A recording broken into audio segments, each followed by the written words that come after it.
Salam damai sejahtera Bapak, Ibu, serta saudara-saudari semua. Untuk mengawali renungan tentang firman Tuhan ini, mari kita bersatu di dalam doa.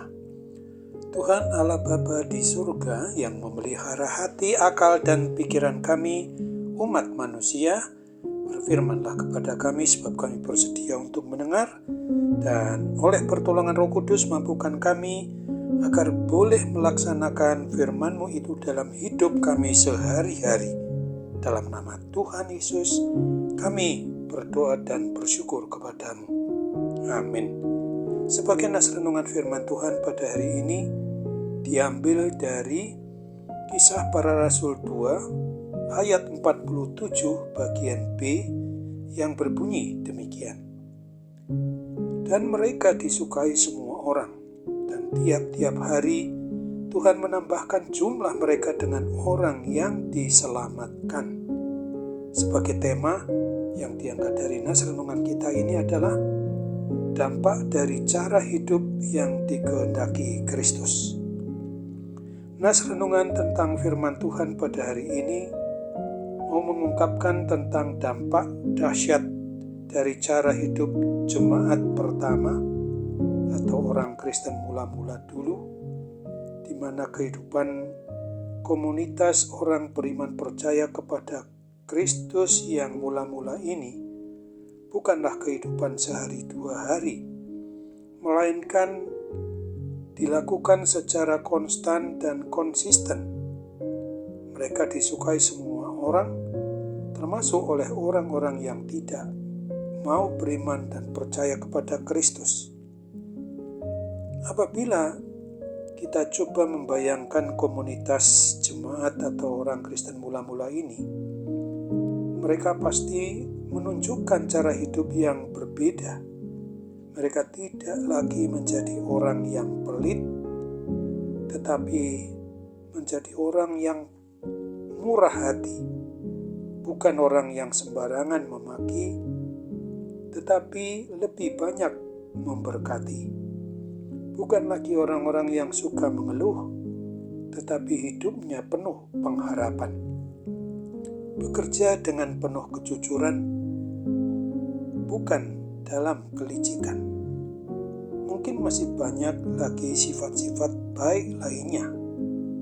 Semua yang ditampilkan mereka adalah sebuah cara hidup yang jarang terlihat pada zaman itu.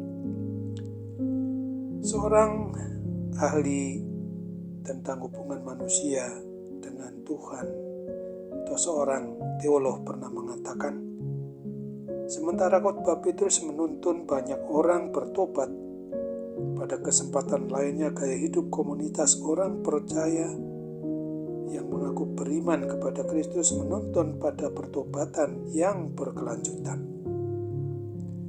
Sungguh betapa pentingnya komunitas orang yang beriman percaya kepada Kristus di dalam menjalani cara hidup seperti yang dikehendaki oleh Kristus sendiri. Komunitas atau suatu persekutuan ini bukanlah komunitas yang hanya gemuk ke dalam, tetapi menjangkau keluar dengan memberi.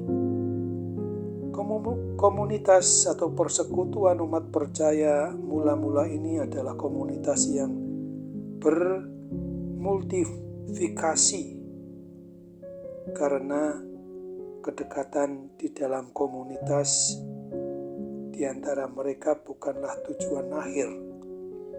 Komunitas yang hidup akan menghasilkan orang-orang yang percaya secara baru, yaitu orang-orang percaya baru yang dimuridkan kembali. Tuhanlah yang menambahkan orang-orang baru karena mereka menghidupi iman dan percaya kepada Kristus yang menjadikan orang-orang percaya itu sungguh-sungguh mau menyatakan akan hidup beriman hanya kepada Kristus. Cara hidup mereka membawa kesaksian buat orang lain.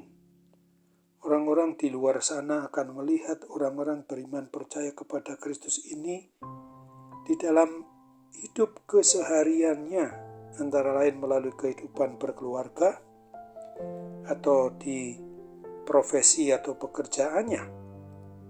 Bayangkanlah jika setiap kita menjadi orang-orang yang berdampak dengan cara hidup Kristus, maka kita harus bersikap seperti Kristus di dalam keluarga. Bagaimana memperlakukan hidup sebagai pasangan suami istri dengan anak, menantu, cucu-cucu, cicit, dan orang tua. Kita juga memberikan dampak dalam aktivitas dan profesi maupun pekerjaan kita sebagai murid atau sebagai orang yang sungguh beriman kepada Tuhan Yesus Kristus saja, bisa sebagai guru, sebagai karyawan, sebagai dokter, sebagai pebisnis, apapun pekerjaan kita. Buatlah target orang-orang yang bisa kita berikan dampak agar mereka bisa melihat Kristus melalui hidup kita. Biarlah hidup kita menjadi etalase Kristus atau menjadi pajangan bagi mereka yang melihat kita, yang langsung dapat disaksikan betapa orang yang beriman percaya kepada Kristus itu sungguh-sungguh terbuka lebar bagi orang lain yang disaksikan oleh mereka yang kita dapat temui sehari-hari demi sehari.